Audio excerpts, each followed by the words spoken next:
Hello you, I'm so sorry that you've had to wait for me. I'm having a crazy life, but I'm having a particularly crazy few days, and I've been working all day and an evening job as well, and all weekend. So here I am with a little bit of admin time on, what are we now, Wednesday afternoon. So thank you for bearing with me. Just let me wheel my phone around so it doesn't fall over. I wanted to record a video because, having watched your video and made various notes, I'm going to be honest and say I didn't necessarily know where to start or what to say, or certainly how to get across what I wanted to say in a way that I hope doesn't offend you in any way, but is also useful. So bear with me a little bit, Jamie. See what you kind of make of this. Now, I'm going to start by saying that regardless of what I say, there are elements of what you do which are proving that you have the ability, that you've got the basic skills required, that you are certainly using some tools and techniques that smack of somebody with a little bit more experience than you have. So that is all really good news, and I want you to kind of hold on to that. You certainly don't look like somebody who is fairly new to the job still. So of course all that is really good news in terms of the qualities that you do need to be a driving instructor. However, with you, and this is my slight concern, is that perhaps the confidence that you seem to ooze, despite the fact you might not feel confident and you might be paddling furiously underneath, but you do kind of exude this confidence. My concern is that it is almost a little bit overconfident, a little bit dominating, a little bit fueling of this particular people's nerves. So I know you say she's nervous, but actually it almost looks like she becomes a victim of your dominance, because there are some things that you do or you say that are a little bit accusing, and I think that does come from perhaps being this bit more of a power in the car, and that then kind of suppresses a pupil a little bit, and they do become almost that victim to the domineering status of the instructor. And I think that is probably what I am seeing. What was interesting is that while I was listening to watching your video, I was doing this while I was a passenger in the car with Blaine. He was driving back from somewhere, and so I was using my time. And Blaine, of course, couldn't see you, but Blaine could hear you. And I said nothing to Blaine as we had your video on. And all I did at the end of it, when I finished playing, said, "What do you think?" He said, "I can't put my finger on it, but there's something, and I don't know what it is." And I thought, I know what you're feeling. And I said to Blaine, I've got to put that into words, so I might have to do a video. So this is why I'm recording it now. Couple of things that we can do that are just going to get you to recognize this and make it a bit better. First thing I'm going to say, which is really, really simple, is lose the chewing gum. I have to say I'm a massive chewing gum eater. I've got my pots of empty gum around me everywhere because I just do eat gum continuously. I don't anymore on driving lessons, and the reason why I don't is because I recorded myself, and when I see myself chewing gum on a driving lesson, it just doesn't look right. So have a look at yourself chewing gum, and I think you'll probably see what I mean. I want you to think about the questions that you're asking as well, because obviously you're one of your qualities to ask questions.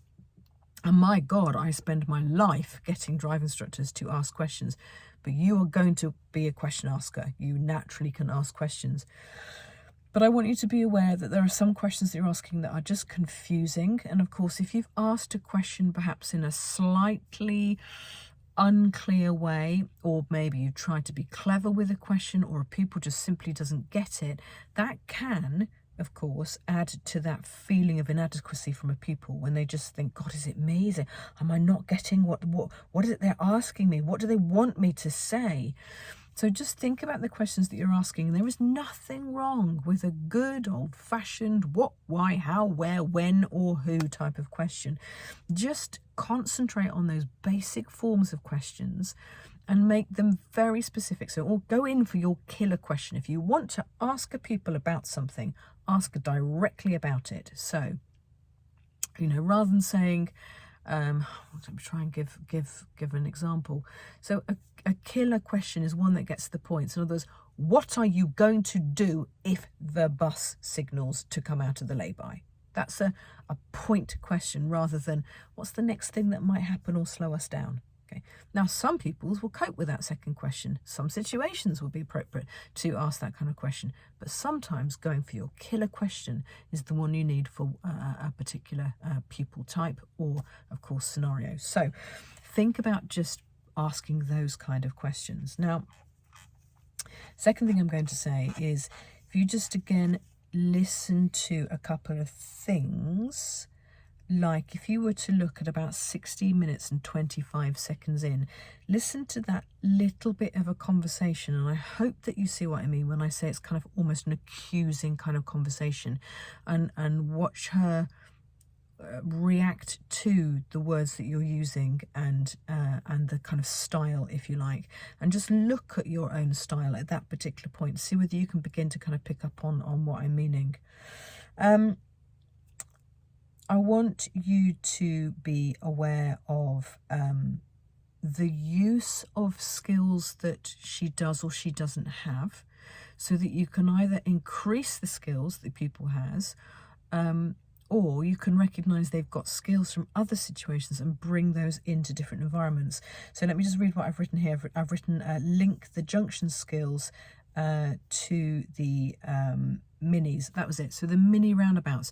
So you're approaching these mini roundabouts again and again. And actually, I have to say well done for recognising that there is nothing wrong with repeating the same situations again and again, as long as it's working. And this is my concern, is that you get 38, nearly 40 minutes in, and she is still not happy despite having done those roundabouts a number of times. And in that, the very nature of that suggests that 40-ish minutes has not given her what she is needed. So that's a telltale point.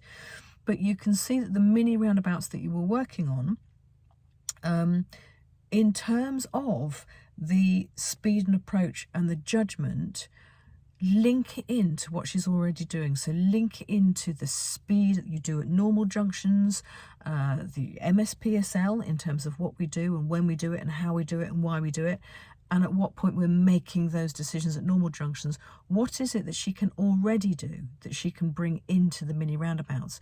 So again, rather than you dominating the situation, you're encouraging her to recognise that she has got some ability to do things. So link in the skills and ask her to demonstrate some of those skills. Now, the third time you did the roundabouts, again, it is you kind of dominating the situation, despite the fact this is the third time we've been round it. She doesn't like those roundabouts. She is not getting it to that point. So, in fact, at about 30 minutes in, you ask her a question. She just says, I don't know. I can't remember what the question is. Maybe it's about the judgment or how she felt about the roundabouts. She says, I don't know. I mean, the bottom line is she was winging it. So despite that third roundabout, the third time we went round it was okay. It was only okay because the situation was okay and that she wasn't necessarily challenged. But she is basically saying, I don't know what I'm doing. I don't know how to do it. I haven't got the knowledge. I haven't got the understanding. I haven't got the skills to be able to do it. And all she's doing is following your instructions. And that's why she's feeling that she doesn't know it, because she doesn't know it. All she is doing is following instructions. So this is where I want you to be really aware that she hasn't got the skills. She's only following instructions. And that is why she is feeling uncertain, because she recognises her own inadequacies and she's not doing it under her own steam. Be a little bit aware that when you praise and you were saying, well done, better steering, and that was much better, well done. Yeah, that's nice to praise, and I'm not saying don't praise, but particularly with the people who was nervous, it's really important that we are encouraging them to praise themselves. So just bring some of that into your conversation as well in your style. So what are you doing well? Give me 2 things that you're really pleased with. Give me give me a couple of things that you know that you did well, or what worked, or how did you make that work, those kind of things. So rather than the praise necessarily just coming from you, but encouraging that self-evaluation of their driving, not just with the things that they need to improve on, but with the things that they're doing well as well. So there we are at 38 minutes and she is still not happy with it. Don't dismiss her. She's saying she is not happy with it, and she doesn't like it. And I think that you're trying to encourage her to see some positives. Never dismiss a pupil who is feeling something, even if we don't think that they are particularly right. They have an underlying reason why they might be feeling something, and this is what you're wanting to dig into it. And of course, the overall issue here is, Jimmy, this need to look for solutions. So what is it that we can do that is going to help? What is it that we can be thinking about, or we can be putting into place?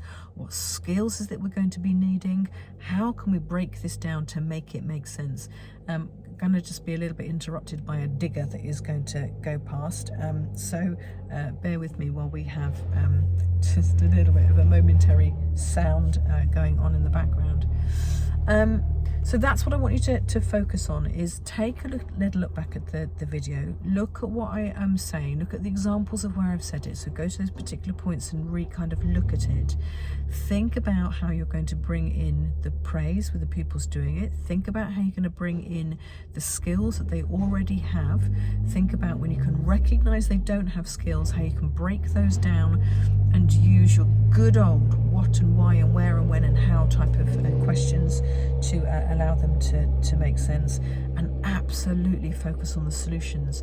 Now, it might sound like there is lots to do there and there are lots of things that you're needing to work on. And yes, as a general whole, there is stuff that you can tweak and stuff that you can work on, and some of your style that you can change, which is going to make a massive difference to your general drive, to your general instructing. But you're not a million miles away, because I do believe that in the very heart or core of you, you do have an ability to be a great instructor. So hold on to that, and of course come back to me if you have any queries or questions. And I hope that you've taken all of that in the right way.